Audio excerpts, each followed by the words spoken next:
Hi అండి, అందరికీ నమస్కారం అండి. ఫ్రెండ్స్, మన వీడియోలోనే టాపిక్ వచ్చేసి ఏపీలోనే పెన్షన్దారులకు సంబంధించిన అప్డేట్ అయితే రావడం జరిగిందండి. ఏదైతే ముఖ్యంగా కొత్త పెన్షనర్లకు సంబంధించిన అప్డేట్ అయితే రావడం జరిగిందండి రాష్ట్ర ప్రభుత్వం నుంచి. అయితే ఇందుకు సంబంధించిన వివరాలు అయితే మన వీడియోలో తెలుసుకుందామండి. అంటే పెన్షనర్లకు రాష్ట్ర ప్రభుత్వం ఏం చెప్తుంది ఏంటనేది క్లారిటీగా తెలుసుకుందామండి. వీడియో మాత్రం పూర్తి వరకు చూడండి ఫ్రెండ్స్, అప్పుడే మనకి పూర్తి సమాచారం అయితే తెలుస్తుంది. అలాగనే ఒక లైక్ చేసి మరిన్ని అప్డేట్స్ కోసం ఇప్పుడే మన ఛానల్ని సబ్స్క్రైబ్ అయితే చేసి ఫాలో చేయండి ఫ్రెండ్స్. ఇక లేట్ చేయకుండా వివరాల్లోకి వెళ్ళిపోదాము. ఇక ఆంధ్రప్రదేశ్లో ఎన్టీఆర్ భరోసా పెన్షన్లపై మంత్రి కొండపల్లి శ్రీనివాస్ కీలక ప్రకటన చేశారు. శాసన మండలి సమావేశంలో పెన్షన్ల అంశంపై చర్చ జరిగింది. 2024లో పెన్షన్లు పొందుతున్న వారి లబ్ధిదారులు 66.34 లక్షల మంది ఉంటే ఇప్పుడు దాదాపుగా 5 లక్షల పెన్షన్లు తొలగించారని వైఎస్ఆర్సీపీ ఎమ్మెల్సీ శివరామరెడ్డి ఆరోపించారు. కూటమి ప్రభుత్వం అధికారంలోకి వచ్చిన ఈ 20 నెలల్లో ఒక్క పెన్షన్ కూడా తొలగించలేదని మంత్రి కొండపల్లి శ్రీనివాస్ సమాధానం ఇచ్చారు. గత ప్రభుత్వ హయాంలో నిలిపివేసిన స్పౌజ్ కేటగిరీ అంటే భర్త చనిపోయిన భార్యకు పెన్షన్ విధానాన్ని తమ ప్రభుత్వం పునరుద్ధరించిందని గుర్తు చేశారు.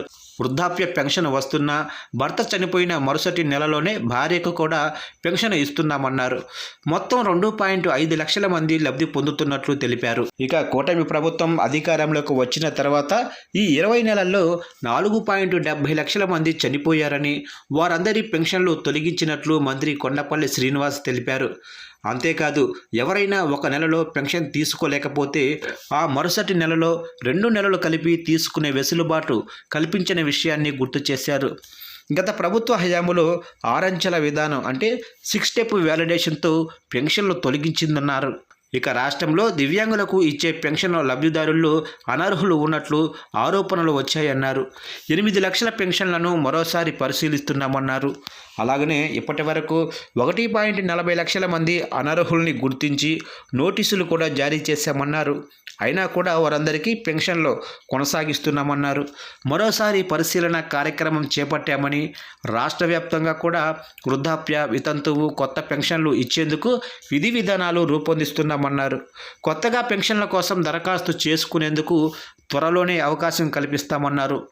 వాస్తవానికి ఏపీ ప్రభుత్వం కొత్త పెన్షన్ల కోసం దరఖాస్తుల ప్రక్రియ ప్రారంభించాలని భావించింది. కానీ కొన్ని సమస్యల కారణంగా ఆలస్యమైతే అవుతుంది. ప్రస్తుతం దివ్యాంగ పెన్షన్లలో అనర్హుల ఏరివేతపై ఫోకస్ పెట్టారు. ఆ ప్రక్రియ పూర్తయ్యాక కొత్త పెన్షన్ల కోసం దరఖాస్తులు తీసుకుంటారా అనే చర్చ జరుగుతుంది. ఇక ఇదిలా ఉంటే శాసన మండలి ప్రతిపక్ష నేత బొత్స సత్యనారాయణ కూడా పెన్షన్ల అంశాన్ని ప్రస్తావించారు. కూటమి ప్రభుత్వం అధికారంలోకి వచ్చిన తర్వాత రాష్ట్రంలో ఒక్క కొత్త పెన్షన్ కూడా ఇవ్వలేదన్నారు. రాష్ట్రంలో అర్హత ఉన్న వృద్ధులు, వితంతువులకు ఒక్క కొత్త పెన్షన్ అయినా ఇచ్చారా అంటూ ప్రశ్నించారు. ప్రభుత్వం నుంచి దీనికి సమాధానం లేదన్నారు. ఇక తల్లికి వందనం పథకం కింద 15,000 ఇప్పటికీ కొందరు విద్యార్థులకు అందలేదని ఆరోపించారు. ఇక ఫీజు రీయింబర్స్మెంట్ బకాయిలు కూడా భారీగా ఉన్నాయన్నారు.